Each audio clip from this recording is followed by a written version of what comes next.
Hello guys, in this video I'm going to show you how to edit clothes on your photo on the Facetune application.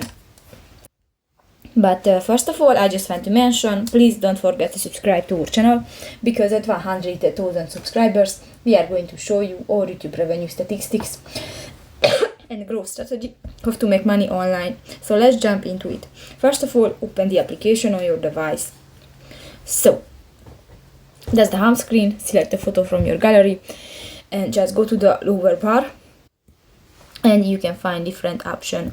New, if you want to change your clothes on your photo, click the clothes button next to the hair color, and here you can select different t-shirts. You can customize that, you can set the details, the saturation and whites, and you can fix the current thing. So that's pretty much it for this video, guys. See you in the next one. Bye bye.